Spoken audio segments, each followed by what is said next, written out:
Assalamualaikum warahmatullahi wabarakatuh. Alhamdulillah rabbil alamin wassalatu wassalamu ala asyrafil anbiya'i wal mursalin sayyidina Muhammad wa ala alihi washabbihi ajma'in. Rabbi shrah li sadri wa yassir li amri wa hlul 'uqdatam min lisani yafqahu qawli, amma ba'du. Kita sama balik kitab kita ni Maqalat Asri, teguran suci dan jujur terhadap umat mengenai hadis oleh Maulana Muhammad Asri Yusof. Jadi kita masih dalam bahagian yang ketiga, iaitu 99 usul dirayah. Usul kritikan isi kandungan hadis bagi mengenal pasti hadis-hadis yang dhaif, yang lemah, dan hadis maudhu', hadis palsu. Jadi kita masuk usul yang ke-16. Hari ini kita masuk usul ke-16. Hadis-hadis yang bermula dengan seruan ya Ali, wahai Ali, semuanya maudhu'. Melainkan satu hadis saja sebagaimana yang disebutkan oleh Al-Ajluni dalam Al-Kashful Khafa wa Muzil Al-Libas. Jadi bukan redke Maulana Asri, usul ni disebut oleh Al-Ajluni dalam Kashful Khafa wa Muzil Al-Libas.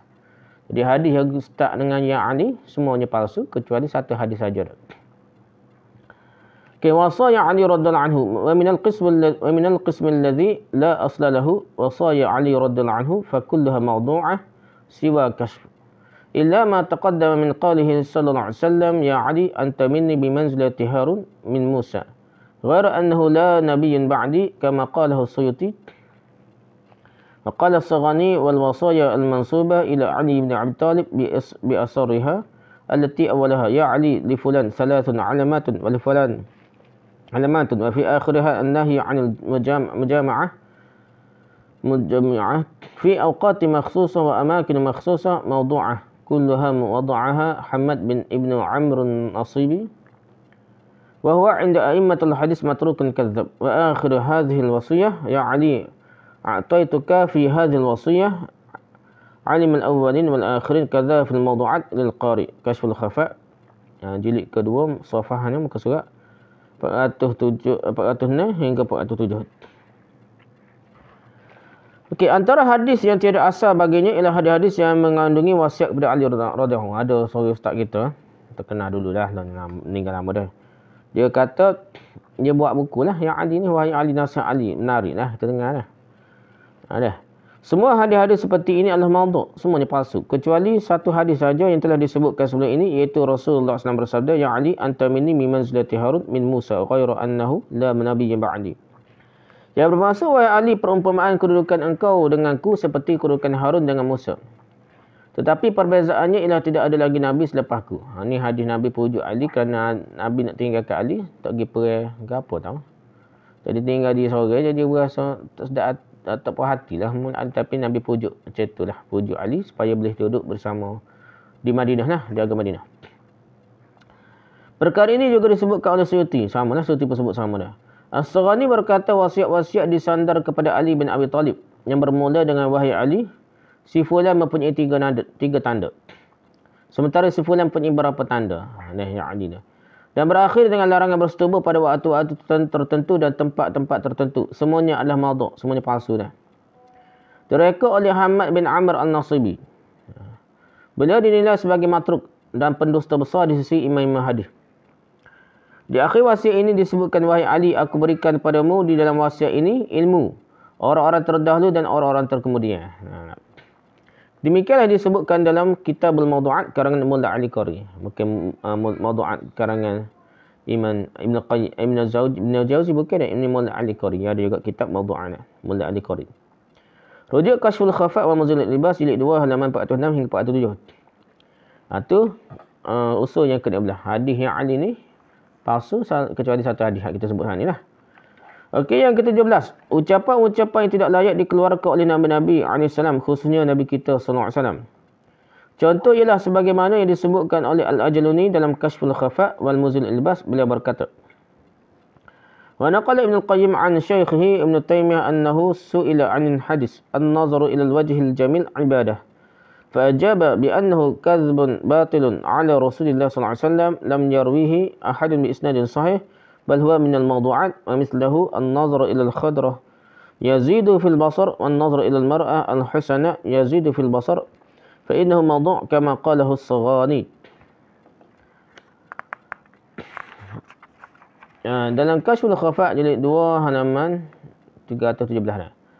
Bab madhus في رأسي أنبأنا إسماعيل قال أنبأنا إسماعيل بن أحمد بن عدي الحافظ قال سمعت أحمد بن عبد الرحيم يقول حدثنا رزيق بن محمد الكوفي قال حدثنا محمد بن زيد عن أيوب عن إكرمة عن ابن عباس قال قال رسول الله صلى الله عليه وسلم إن الله طهر قوما من الذنوب بصلعة في رؤوسهم وإن عليا لأولهم.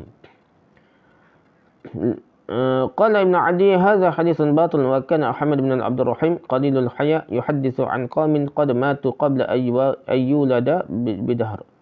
Al-Mawdu'at jilid 1 safahnya 167. Ibn Qayyim menceritakan bahawa gurunya Ibn Taymiyah telah ditanya tentang hadis melihat wajah yang indah tu. Melihat wajah yang indah itu adalah satu ibadah. Ibn Taymiyah menjawab bahawa hadis itu adalah hadis yang batil, yang direka-reka atas nama Rasulullah SAW. Hadis palsu lah, batil. Tidak ada siapa yang merayakannya dengan sanad yang sahih. Bahkan ia termasuk dalam hadis-hadis mawdu', hadis palsu. Begitu juga hadis melihat kepada pemandangan hijau menguatkan penglihatan. Dan melihat kepada wanita yang cantik menguatkan penglihatan. Hadis ini ialah hadis mawdu', hadis palsu. Sebagaimana yang dihukumi oleh As-Saghani. Rujuk Kashful Khafat wa Nuzul Ilbas jilid 2 halaman 317. Antara contoh lain bagi usul ini ialah hadis yang diriwayatkan oleh Ibn Jauzi dalam Al-Mawdu'at. Di bawah bab pujian terhadap kulit kepala yang menjadi botak. Pujian kepada kulit kepala yang menjadi botak dia. Puji pada menjadi botak dia. Ismail bin Ahmad bin Adi Al-Hafiz nak meriwayatkan pada kami, katanya aku mendengar Ahmad bin Abdul Rahim berkata, Ruzaq bin Muhammad Al-Kufi telah meriwayatkan pada kami, katanya Hamad bin Zaid telah meriwayatkan pada kami daripada Ayub, daripada Ikrimah, daripada Ibn Abbas. Katanya Rasulullah SAW bersabda, sungguhnya Allah telah membersihkan suatu kaum daripada dosa-dosa disebabkan kulit kepala mereka yang menjadi botak. Dan sungguhnya Ali adalah orang yang pertama sekali dibersihkan daripada kalangan mereka. Ini cerita tu kata Ali botak ni lah, hadis palsu gini lah. Ibn Jauzi mengomentari hadis ini dengan berkata, Ibn Adi berkata ini adalah hadis yang batil. Ahmad bin Abdul Rahim adalah seorang yang tidak tahu malu. Beliau meriwayatkan daripada sekumpulan perawi yang telah lama meninggal sebelum beliau dilahirkan. Jadi jauh setikah ni perawi semua tu nama dah. Rujuk Al-Mawdu'at jadi 1 halaman 107. Jadi cerita ucapan hak tak logik Nabi-Nabi ni, Nabi termasuk Nabi Muhammad SAW lah, yang bercakap macam tu dah. Contohnya, tengok watina comel dah. Boleh pahala dah, boleh gapo nak. Molek menguatkan penglihatan dah. Lepas tu pula ni kepala botak dah. Ali, kepala botak. Jadi kulit kepala bersihkan satu kaum daripada dosa sebabkan kulit kepala jadi botak. Jadi orang botak ni apa dosa dah. Jadi kata Ali, kadang-kadang riwayatnya riwayat Syiah. Syiah ni bukanlah nak puji Ali, sebenarnya menghinakan Ali dah. Banyak riwayat Syiah ni kadang-kadang ia sebut tu memang dia menjatuhkan imam-imam 12 dia. Dia meleceh, dia ketuduh juga dah. Tapi disebabkan perawi Syiah, dia tetap dibela lah pokok Syiah. Tu kita pelik ni tak. Okey, yang ke-18. Usul yang ke-11, kaedah yang ke-11 bagaimana nak tahu hadis dhaif palsu, iaitu sesuatu peristiwa yang sepatutnya diriwayatkan oleh sekian ramai orang tetapi hanya diriwayatkan seorang sahaja. Seperti matahari dinaikkan semula bagi Ali, sesudah terbenam hanya diriwayatkan oleh Asma' binti Umays isterinya. Ini satu riwayat sahaja dah. Dan perawi pula sanadnya tak kuat juga. Haditinya Al-Kitab Habsah tu lah. Melalui asli hadis ni tak ada riwayat cerita dah. Cuma ceritanya hadis tu karut lah dah. Batil lah. Jadi seolah-olah Ali ni bertunggu semayang. Nak semayang kau apa? Takut asar habis, Ali boleh memberhentikan semayang. Ada mukjizat lah. Nak cerita Ali ni macam ada mukjizat. Yang ke-19, usul kaedah ke-19, hadis yang menunjukkan kefarduan sesuatu atau kepentingannya tetapi ia hanya diriwayatkan oleh seorang sahaja perawi. Contohnya hadis Aisyah bersama Nabi Muhammad SAW sebagai isteri ketika berumur 9 tahun. Ia hanya diriwayatkan oleh Hisham bin Urwah. Ini nama asli kena kritik kuat lah. Ya ada sokongan lain. Tapi ia kata ada daripada Aswad lah apa. Tapi kemungkinan itu ada, mungkinlah ada sanad kuat. Tapi ia ada kritikan lain pula, perbandingan matan isi kandungan hadis dengan hadis-hadis lain. Aisyah cerita peristiwa hijrah ke, dia boleh cerita peristiwa hijrah ke apa Habsyah masa tu dah. Adakah ia umur setahun ataupun baru beranak? Pasal kalau ikut baru beranak agak, dia tak akan sempat lah pasal peristiwa hijrah ke Habsyah tu peringkat awal lagi dah. 5 kenabian dah. Aisyah kalau ikut tu gak tak lahir lagi dah. Tapi boleh cerita dia ada berapa dah kritikan berapa contoh dah. Ada walaupun setengah-setengah tu ibarat tak dah. Aisyah anggap macam satu yang umur budak 10 tahun tu sebagai macam anak dia. Dah. Dia sapu hinguh ni. Jadi ada tak Melana Nasai pertikai dia kata pelik apa je tak? Dia kata pelik apa? Memang pelik lah. Apa tak peliknya tak? Anggap macam adik anak dia dah nak sapu hinguh tu. Jadi bukan sebaya tu dah. Seolah anak mak dan anak dah. Jadi berapa perkara tu sebenarnya kemungkinan tu ada dah. Tambah-tambah zaman dulu umur ni tak tahu mana dah. Tak jelas mana dah. Dah. Kadang kata 10 tahun, kadang alah gitulah. Kadang ibu unda je 10 tahun dah. 9 tahun ke betul ke atau salah. Jadi kemungkinan itu ada dengan zaman dulu dah. Tidak pelik dah. Tidak mesti wajib percaya dah. Dah. Kerana ada riwayat-riwayat lain memang kita nampak tu seolah benda tu lah mudah. Sadah Aisyah cerita dah.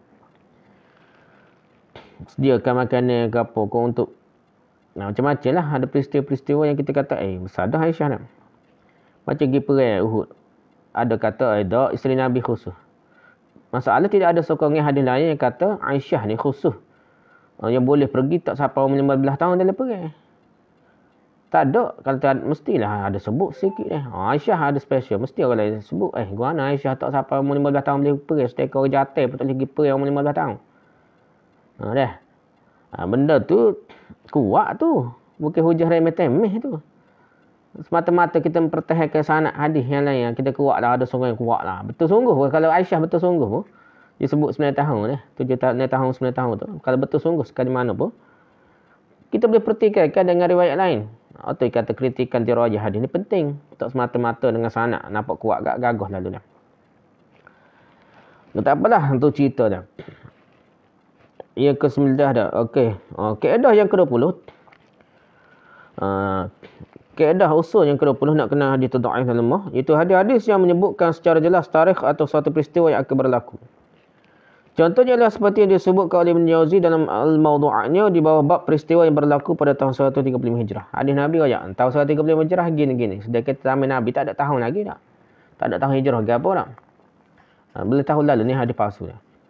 Kibab bayakunu fi sanatin 35 ومئة أنبأنا محمد بن عبد الملك أنبأنا قال أنبأنا إسماعيل بن مسعدة قال أنبأنا حمزة بن يوسف قال أنبأنا أبو أحمد بن عدي قال حدثنا ابن قتيبة قال حدثنا كثير بن عبيد قال حدثنا بقية عن الصباح بن مجالد قال حدثني عطية العوفي عن أبي سعيد الخدري قال قال رسول الله صلى الله عليه وسلم إذا كان سنة 35 ومئة خرجت شياطين كان حبسهم سليمان بن داود في جزائر البحر يذهب منه 9 أعشارهم إلى العراق يجادلونهم بالعراق و10 بالشام.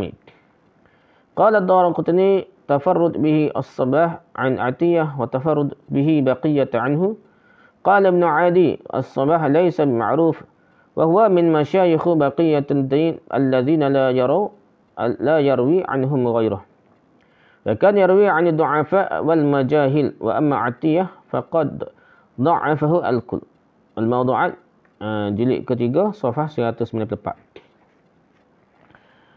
Okey, Muhammad bin Abdul Malik telah meriwayatkan kepada kami katanya, Ismail bin Mas'adah telah meriwayatkan kepada kami katanya, Hamzah bin Yusuf telah meriwayatkan kepada kami katanya, Abu Ahmad bin Adi telah meriwayatkan kepada kami katanya, Ibnu Qutaybah telah meriwayatkan kepada kami katanya, Kathir bin Ubaid telah meriwayatkan kepada kami katanya, Baqiyah telah meriwayatkan kepada kami daripada As-Sabah bin Mujalid katanya, Atiyah Al-Aufi telah meriwayatkan kepadaku daripada Abu Sa'id Al-Khudri katanya, Rasulullah sallallahu alaihi wasallam bersabda, apabila tiba tahun 135 akan keluar syaitan-syaitan yang dahulu telah dibelenggu oleh Sulaiman bin Daud di pulau-pulau di lautan.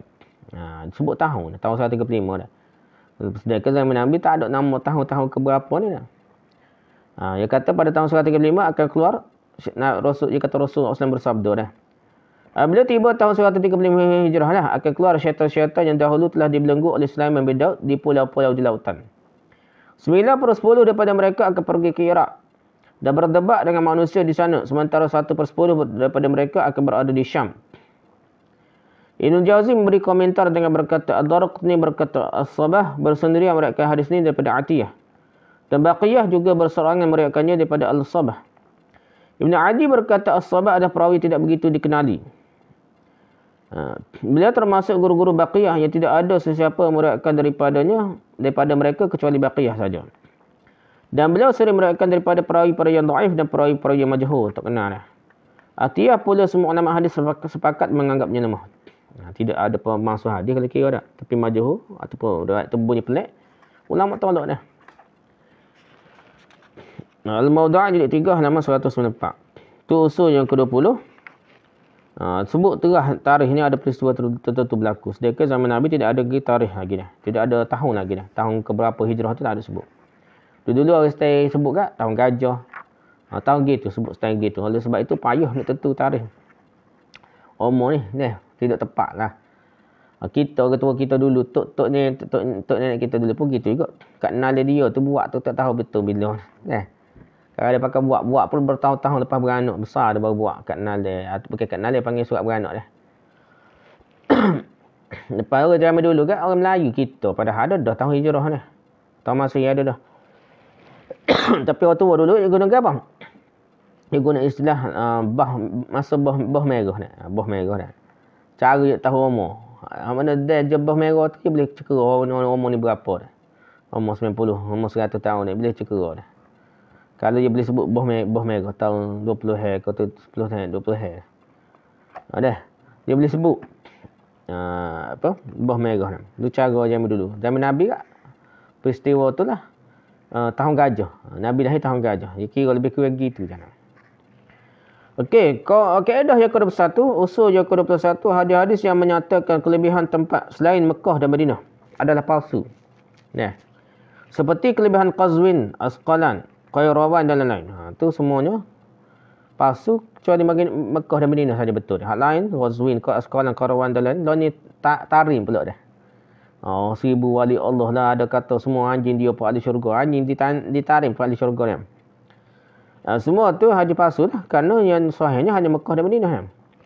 Contohnya ialah hadis yang dikemukakan oleh Al-Hatami dalam Majmu' Az-Zawaid. Asqalan ahadul arusaini. Yub'atsu minha yawmal qiyamati 70,000 la hisab 'alaihim wa la 'azab. Wa yub'atsu minha 50,000 syuhada wa fudan ila Allah 'azza wa jalla. Wa biha sufuf syuhada ru'usuhum muqatta'atun fi aydihim tasujju awdajuhum daman yaquluna rabbana atina ma wa'adtana ala rusulika wa innaka la tukhliful mi'ad fayaqulu sadaqa 'abidi ighsiluhum binaharil baydah fayakhrujuna minha nuqyan bidan fayasrahuna fil jannati haitsu sya'u. Majma'uz Zawaid wa Manba'ul Fawaid jilid ke-4 safhah 351. Asqalan adalah seorang pengantin yang akan dibangkitkan daripadanya pada hari kiamat. Kelak 70,000 orang yang tidak akan dihisap. Asqalan itu nama tepat benar tak? Ia kata seorang pengantin bangkit pada hari kiamat kelak 70,000 orang yang tidak akan dihisap daripada Asqalan dan tidak juga diazab. Daripada Asqalan juga akan dibangkitkan 50,000 syahadat sebagai duta-duta rombongan kepada Allah Azza wa Jalla dah. 70,000 tak kena hisap. 50,000 syahadat pula dah. Di sana juga terdapat sosah para syahadat yang kepala mereka telah terpotong dan berada di tangan mereka dalam keadaan urat pembuluh leher mereka mencurahkan darah. Mereka berkata, wahai Tuhan kami, berikanlah kepada kami apa yang engkau telah janjikan pada kami melalui rasul-rasul engkau. Sesungguhnya engkau tidak memungkiri janji. Lalu Allah menjawab permintaan mereka dengan berfirman, hamba-hambaku telah bercakap benar. Mandikanlah mereka di sungai putih. Mereka pun keluar dari sungai tersebut dalam keadaan suci dan putih. Lalu mereka berkelana dalam syurga ke mana sahaja yang mereka kendaki. Rujuk Majma'uz Zawaid wa Manba'ul Fawaid jilid 4 halaman 351. Itu usul yang ke-21.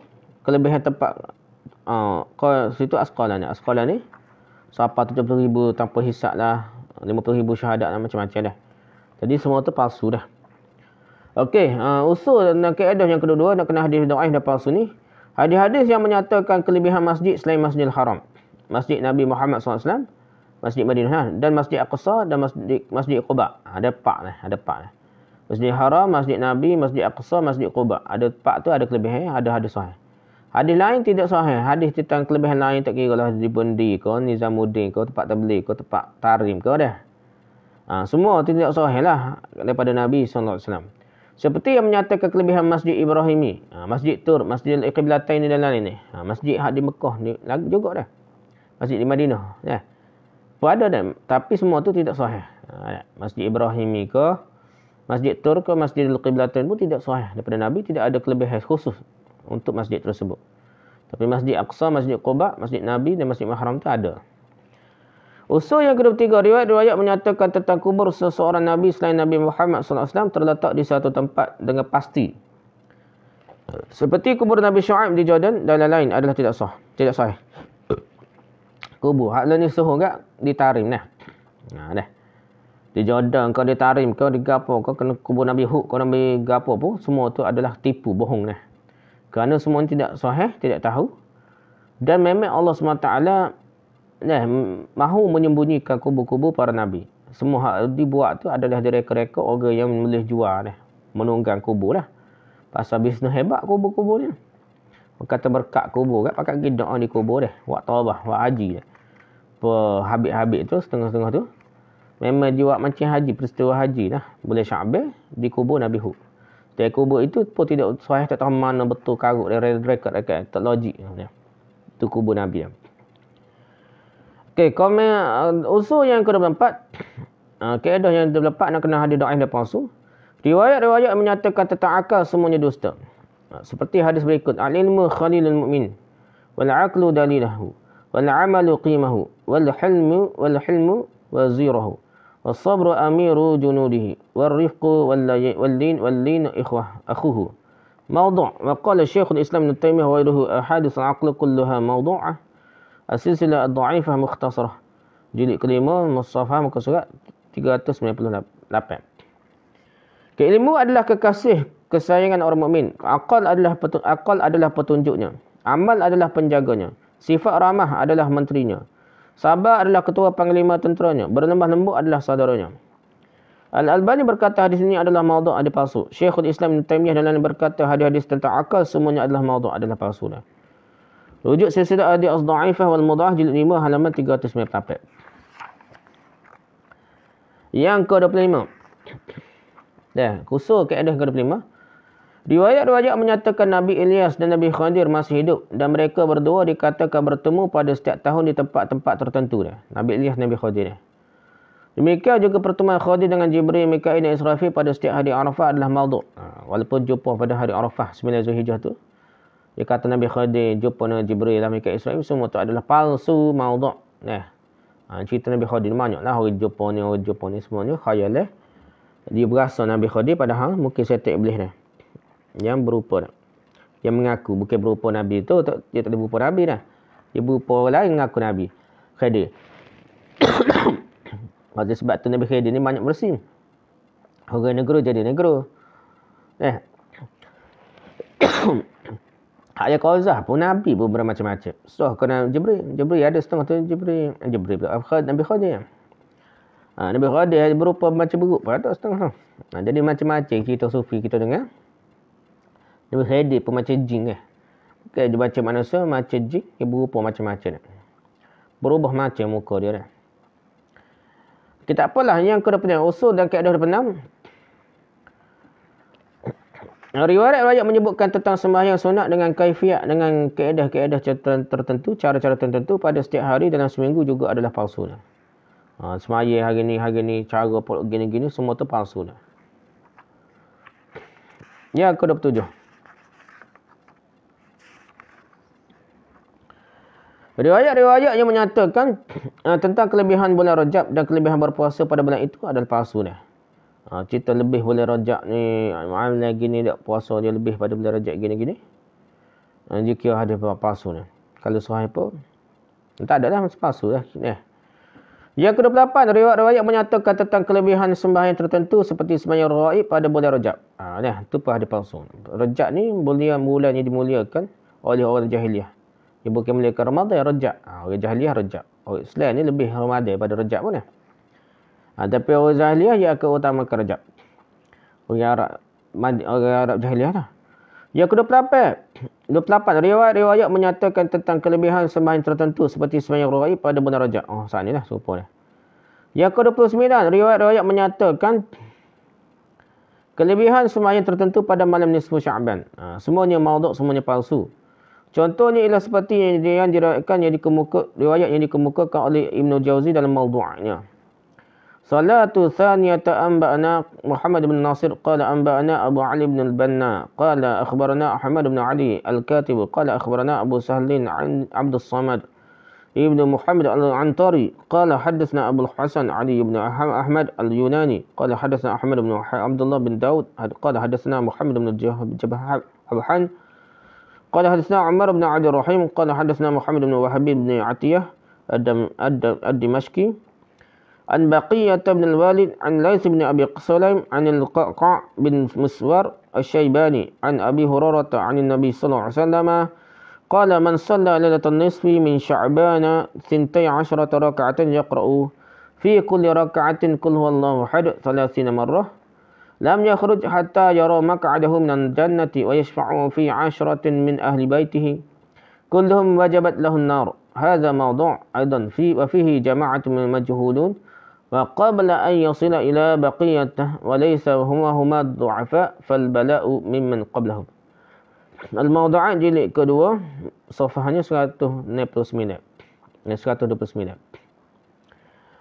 Muhammad bin Nasir telah meriwayatkan pada kami katanya Abu Ali bin al-Banda telah meriwayatkan pada kami katanya Ahmad bin Ali al-Qatib telah meriwayatkan pada kami katanya Abu Sahal Abdul Samad bin Muhammad al-Ansari telah meriwayatkan pada kami katanya Abu Hasan Ali bin Ahmad al-Yunani telah meriwayatkan kepada kami katanya Ahmad bin Abdullah bin Daud telah meriwayatkan kepada kami katanya Muhammad bin Habhan telah meriwayatkan kepada kami katanya Umar bin Abdul Rahim telah meriwayatkan kepada kami katanya Muhammad bin Wahab bin Atiyah al-Dimashqi telah meriwayatkan kepada kami daripada Baqiyah bin al-Walid daripada Laits bin Abi Salim daripada Al-Qaqa' bin Muswar al-Shaybani daripada Abu Hurairah daripada Nabi SAW beliau bersabda, barang siapa solat pada malam separuh Sya'ban, nisfu Sya'ban lah, malam ke-15 atau 16 nisfu Sya'ban sebanyak 12 rakaat dengan membaca Qul huwallahu ahad pada setiap rakaat sebanyak 30 kali.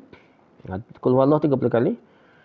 Nescaya dia tidak akan keluar dari dunia melainkan setelah ia melihat tempatnya dalam syurga.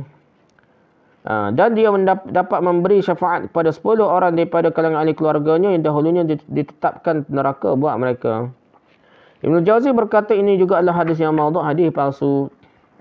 Di dalam sanadnya terdapat beberapa orang perawi yang majhul, yang tidak dikenal seperti Baqiyah dan Laits. Mereka berdua pula adalah perawi yang dhaif. Kecacatan hadis ini berpunca daripada perawi-perawi sebelum mereka lagi dah. Rujuk Al-Mawdu'at jilid 2 halaman 129.